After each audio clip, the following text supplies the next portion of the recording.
మూగ నోము. ఈ కథను రచించిన వారు ఇంద్రగంటి నరసింహమూర్తి గారు. ఈ కథ స్వాతి వారపత్రికలో అక్టోబర్ 2018లో ప్రచురితమైంది. ఈ కథ 10,000 రూపాయల బహుమతి పొందిన హాస్య కథ. కొత్త జంట Vamanrao, Vishalakshi first show cinema చూసి వచ్చారు. తాళం తీసి అపార్ట్మెంట్లోకి ప్రవేశిస్తూనే అతను నోరు తెరుచుకుంది.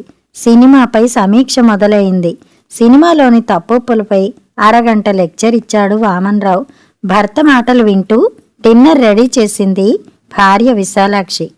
డిన్నర్ చేస్తున్నంతసేపు అతను మాట్లాడుతూనే ఉన్నాడు. ఆ అనడం తప్ప మరో మాట ఆమె నోటి నుండి రావడం లేదు. అతని వాగుడుకు ఆమె ఇప్పుడిప్పుడే అలవాటు పడుతోంది. వాగుడుకాయ అని మిత్రులు, బంధువులచే పిలువబడే వామన్రావు పెళ్లి చూపుల్లో మచ్చలేని చంద్రబింబం లాంటి విశాలాక్షి మోము చూస్తూనే మనసు పారేసుకున్నాడు. వామన్రావు పేరుకు తగ్గట్టు పొట్టిగా ఉంటాడని భయపడిన విశాలాక్షి 6 అడుగుల అందగాడిని చూసి సిగ్గుపడింది. మొదటి చూపులోనే మనసు పారేసుకుంది. అమ్మాయి అబ్బాయి ఒకరినొకరు ఇష్టపడుతున్నారని గ్రహించి పెద్దలు పెళ్లి ముహూర్తం పెట్టేశారు. పెద్దలు నిశ్చయించిన శుభముహూర్తాన చిరంజీవి వామనరావు, చిరంజీవి లక్ష్మీ సౌభాగ్యవతి విశాలాక్షి మెడలో 3 ముళ్ళు వేశాడు. 16 రోజుల పండగ తర్వాత హైటెక్ సిటీలోని లగ్జరీ అపార్ట్మెంట్లో నూతన దంపతులు కాపురం పెట్టారు. ఇద్దరు సాఫ్ట్వేర్ ఇంజనీర్లు కావడంతో వారి ఆఫీసులకు దగ్గరగా అపార్ట్మెంట్ తీసుకున్నారు. రోజు ఆఫీసు నుండి రాగానే వంట చేయడం, వాట్సాప్లో సందేశాలు చూసుకోవడం, ల్యాప్టాప్లో చెస్ ఆడుకోవడం, ఏ పని చేస్తున్నా నోరు విప్పకపోవడం విశాలాక్షి ప్రత్యేకత. ఆమె ఎక్కడుంటే అక్కడ ఎదురుగా నిలబడి ఆఫీసులో తన పని, బాస్ పొగడ్తలు, బాల్య విశేషాలు, చిన్నతనంలో చెల్లెలి ముచ్చట్లు, రాజకీయాలు, సినిమాలు ఏదో విషయమై వాగుతూ నోరు కట్టకపోవడం వామనరావు నిత్యకృత్యం. భర్త చెబుతున్న విషయాలు ఎంతో ఆసక్తిగా వింటుంది విశాలాక్షి. ముఖంలో భావాలు ప్రస్ఫుటమవుతాయి. వామన్రావు ఆశ్చర్యకరమైన విషయం చెప్పినప్పుడు కళ్ళింతలు చేసుకుని అమ్మో అనే అర్థాంగి అతనేమైనా బాధాకరమైన సంగతి చెబుతున్నప్పుడు ముఖంలో విచారం ప్రకటిస్తూ అయ్యో అంటుంది. అంతకు మించి ఆమె నోట మాట రాదు. నా భార్యది బంగారు ఛాయ, పలుకు బంగారమే అనుకున్నాడు వామన్రావు. అయితే భార్య మౌనరాగాన్ని మాత్రం భర్త భరించలేకపోతున్నాడు. ఏమిటో ఈవిడగారి తత్వం. తత్వాలు పాడుకోవడం వామన్రావు వంతయింది. ఉలుకు పలుకు లేని భార్యతో సంసారం 4 నెలలకే నిస్సారం అనిపించింది వామన్రావుకి. ఇలా జీవితాంతం మౌనరాగాన్ని భరించడం నా వల్ల కాదు. ఏదో చెయ్యాలి, ఆమెను మార్చాలి. ఇద్దరం చక్కగా కబుర్లు చెప్పుకుంటూ సంసారం సాగించాలి అనుకుంటూ దిక్కు తోచక గడ్డం పెంచసాగాడు వామన్రావు. 15 రోజులు గడ్డం గీసుకోకుండా విరాగిలా మారిన వామన్రావుని చూస్తూ గడ్డం తీసేయమని సంజ్ఞ చేసింది విశాలాక్షి. నువ్వు గలగల మాట్లాడే రోజునే గడ్డం తీస్తానని శపథం చేశాను అన్నాడు వామన్రావు సీరియస్గా. పక్కున నవ్వింది భామామణి. చెంపకు చెయ్యి ఆంచుకొని కళ్ళు విప్పార్చి చూసింది. ఆమె బుగ్గలు కెంపులయ్యాయి. ఆ ఫోజులో ముద్దొస్తున్న భార్యామణిని చూస్తూ అద్దం ముందుకు పరిగెట్టాడు వామన్రావు గడ్డం గీసుకోవడానికి. ఆదివారం ఉదయం స్నేహితుని ఇంటికి వెళ్లాడు వామన్రావు. మాటల సందర్భంలో తన భార్య మోగనోము గురించి ప్రస్తావించాడు. ఆమె నిశ్శబ్దాన్ని భరించడం చాలా కష్టంగా ఉంటోందని వాపోయాడు వామన్రావు. ఈ మాత్రానికే బాధపడతావే, నాకు తెలిసిన హోమియో డాక్టర్ ఉన్నాడు, ఇలాంటి కేసులు చిటికెలో నయం చేస్తాడు అంటూ వామన్రావుని హోమియో క్లినిక్కి తీసుకెళ్లాడు. 94 నంబర్. సాయంత్రం 6ంటికి రమ్మన్నాడు కాంపౌండర్. అబ్బా ఎంత డిమాండు, బాగా పేరున్న డాక్టర్ అన్నమాట అంటూ సంతృప్తిని వ్యక్తం చేశాడు వామన్రావు. సరిగ్గా సాయంకాలం 6 గంటలకి హోమియో క్లినిక్ చేరుకున్నాడు. గంటసేపు నిరీక్షణ తర్వాత డాక్టర్ గారి రూములోకి పంపించాడు కాంపౌండర్. నెరసిన జుట్టు చూసి డాక్టర్ గారికి 60 ఏళ్లు ఉండొచ్చుననే అంచనా వేశాడు. అనుభవజ్ఞుడే అనుకున్నాడు. డాక్టర్ గారికి నమస్కరించి కుర్చీలో కూర్చున్నాడు. తన భార్య ప్రవర్తనను విశదీకరించాడు.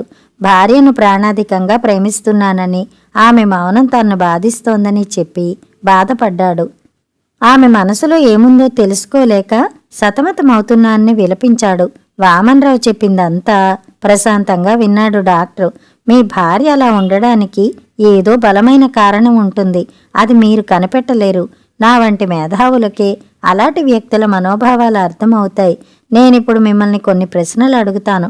కరెక్ట్గా సమాధానాలు చెప్పండి. మీ భార్యమణి మౌనానికి కారణం ఇట్టే పట్టేస్తాను.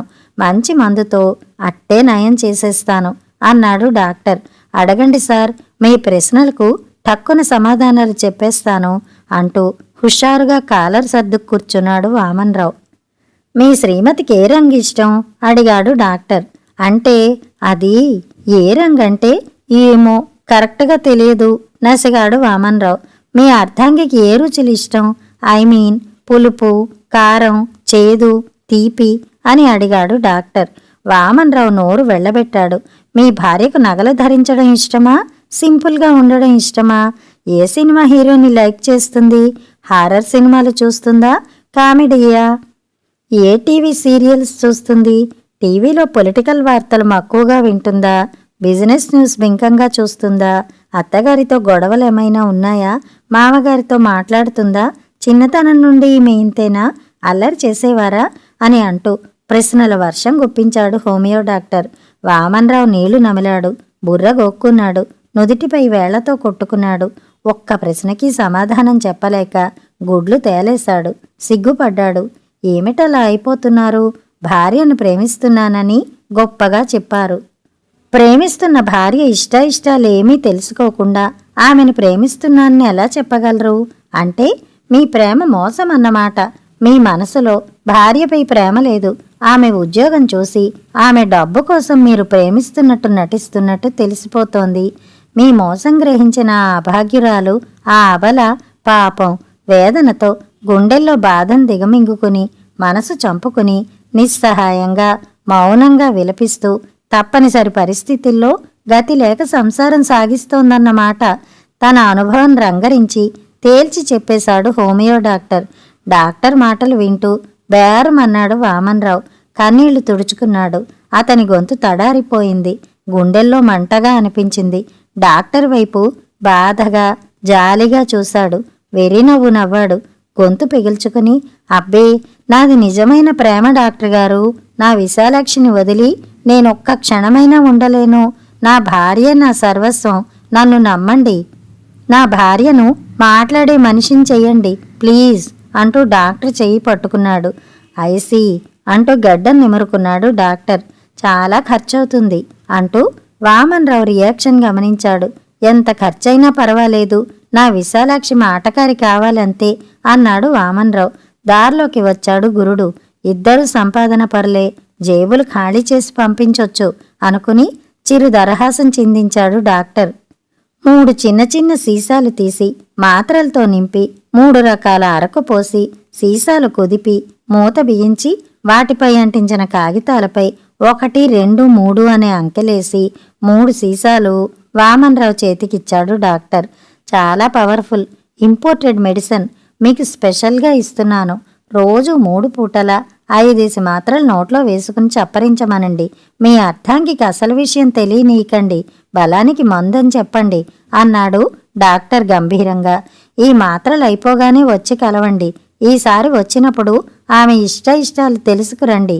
నా ప్రశ్నలకి సమాధానాలు కరెక్ట్గా కావాలి అంటూ 3 సీసాలకు 3,000 చెల్లించమన్నాడు. వామన్రావు 3,000 చెల్లించి బయటపడ్డాడు. 30 రూపాయల మందిచ్చి 3,000 గుంజగలిగిన తన మేధాశక్తిని అభినందించుకుంటూ నెక్స్ట్ అన్నాడు డాక్టర్. ఇంటికి రాగానే భార్యకి హోమియో మందులు అందజేశాడు వామన్రావు. నువ్వు ఈ మధ్య నీరసంగా కనిపిస్తున్నావు. స్త్రీలు ఎక్కువగా కాల్షియం మాత్రలు వాడాలని మా ఫ్రెండ్కి తెలిసిన హోమియో డాక్టర్ చెప్పాడు. ఈ మందులు ఆయనే ఇచ్చాడు. 1 రోజులు వాడు, శక్తి వస్తుంది అంటూ మాత్రలు ఎలా వాడాలో చెప్పాడు. థ్యాంక్స్ అంటూ నవ్వుతూ సీసాలు తీసుకుని భర్త అటు వెళ్ళగానే మాత్రల సీసాలు డస్ట్బిన్లో పారేసింది విశాలాక్షి. 15 రోజులు గడిచాయి. విశాలాక్షి మౌనం మాత్రం వీడలేదు. ఆశగా చూస్తున్న వామనరావుకు నిరాశ ఎదురైంది. ముద్దు మాటలతో నన్ను మురిపిస్తావనుకున్నాను, హాస్యవల్లరితో అలరిస్తావని ఆశపడ్డా. గలగల మాట్లాడుతూ మనసును రంజింపచేస్తావని మోజుపడ్డాను. నూరు విప్పితే ముత్యాలు రాలిపోతాయి అన్నట్లు మౌనమేలనే వయ్యారి భామ అని ప్రశ్నించుకున్నాడు వామన్రావు. జవాబు దొరక్క గోళ్లు కొరుక్కున్నాడు. మనమ్మాయి అసలే వాగుడుకాయ, వసపోసన పిట్టలా వాగుతుంది. చిన్నప్పుడు రోజు స్కూల్ నుండి రాగానే స్కూల్లో విశేషాలు గంటలు గంటలు పూసగుచ్చినట్టు చెప్పేది. వయసు వచ్చాక వాగుడు తగ్గుతుందనుకున్నాం. ఏం మారలేదు. కాలేజీ కబుర్లతో ఇల్లంతా సందడే. విశాలాక్షి పెళ్లి చేసుకుని కాపురానికి వెళ్ళాక ఇల్లు చిన్నబోయింది. భయంకర నిశ్శబ్దం భరించరానిదిగా ఉంది. నాకేం తోచడం లేదు. అల్లుడు అమ్మాయిని ఎలా భరిస్తున్నాడో అన్నాడు పరశురాం, విశాలాక్షి తండ్రి, ఆదివారం టీ సేవిస్తూ. అవునండి, విశాలాక్షి కాపురానికి వెళ్ళాక నాకు తోచడం లేదు. దాని సంగతి మనకి తెలుసుగా. ఏదీ మనసులో దాచుకోలేదు. గలగలా మాట్లాడేస్తుంది. ఒట్టి అమాయకురాలు. అందుకే కాపురానికి పంపే ముందు దానికి ఎన్నో జాగ్రత్తలు చెప్పాను. భర్తతో ఎలా మసలు కావాలో వివరించాను. 6 నెలల పాటు నోరు మెప్పొద్దన్నాను. అల్లుడి ఇష్టాయిష్టాలు గమనించి మసలుకోమన్నాను. మితంగా మాట్లాడి అల్లుడితో సఖ్యంగా మెలగమన్నాను. 6 నెలల వరకు అల్లుడి మాట వినడం తప్ప తన నోరు విప్పనని విశాలాక్షి కాపురానికి వెళ్లే ముందు నాకు మాట ఇచ్చింది. అది మాట తప్పదండి, చెప్పింది అరుంధతి, విశాలాక్షి తల్లి. కాపురానికి పంపే ముందు కూతురికి మంచి సలహాలిచ్చిన తల్లిని అభినందించాడు పరశురాం. ఆ రోజు రాత్రి క్యాలెండర్లో తేదీ చూస్తూ హమ్మయ్యా అని ఊపిరి పీల్చుకుంది విశాలాక్షి. 6 నెలలు 6 యుగాల్లా గడిచాయి అనుకుంటూ గుండె నిండా ఊపిరి పీల్చి వదిలింది. ఈ రోజుతో అమ్మకిచ్చిన మాట కాలం చెల్లింది. వామన్రావు నాలాగే వాగుడుకాయే. మా ఇద్దరిది ఒకే మనస్తత్వం. వామన్రావులాంటి మాటగాడు భర్తగా దొరకడం నా అదృష్టం. I like him, I love him అంటూ సంతోష తరంగాల్లో తేలిపోయింది విశాలాక్షి. మర్నాడు ఉదయం పక్క మీద నుండి లేస్తూనే గుడ్ మార్నింగ్, శుభోదయం అంటున్న భార్య వైపు వింతగా చూశాడు వామన్రావు. కాఫీ తాగుతూ గలగల మాట్లాడుతున్న అర్ధాంగి మాటలు నోరు వెళ్ళబెట్టుకుని విన్నాడు. వామన్రావు ఆనందం అవధులు దాటింది. హోమియోపతి మందు భలే పనిచేసింది అనుకున్నాడు. ఆ సాయంత్రం ఆఫీసు నుండి రాగానే విసుగు విరామం లేకుండా తన చిన్ననాటి సంగతులు కథలు కథలుగా చెబుతున్న శ్రీమతి మాటలు వింటున్న వామన్రావు నోరు మెదపలేకపోయాడు. రాత్రి నిద్రపోయేదాకా శ్రీమతి సోది సాగుతూనే ఉంది. మరుసటి రోజు ఉదయం లేస్తూనే విశాలాక్షి నోరు విప్పింది. 6 నెలలుగా మనసులో దాచుకున్న విషయాలు బయటపడుతున్నాయి. అమ్మా నాన్నలతో గడిపిన మధుర క్షణాలు ధారావాహికంగా వివరిస్తోంది. వామన్రావు నోరు మూగబోయింది. ఆ రోజు నుండి రోజు ఆఫీసు నుండి రాగానే ఆఫీసులో జరిగిన విశేషాలు తూచా తప్పకుండా ఏకరవ పెడుతున్న భార్యామణ్ణి చూస్తూ నిస్సహాయంగా నీళ్లు నములుతున్నాడు వామన్రావు. రాజకీయాలపై వాగ్బాణాలు సంధిస్తున్న అర్ధాంగి వైపు ఆశ్చర్యంగా చూడసాగాడు. ఏ విషయంపైనైనా అనర్గళంగా మాట్లాడగల ఆమె వాగ్దాటి ముందు వామన్రావు నిలబడలేకపోతున్నాడు. ఆఫీసు నుండి ఇంటికి రావడానికి భయపడుతున్నాడు వామన్రావు. భావి జీవితాన్ని తలుచుకుని బావురుమన్నాడు. గుడ్ల నీళ్లు కుక్కుకుంటూ దిక్కులు చూస్తున్నాడు.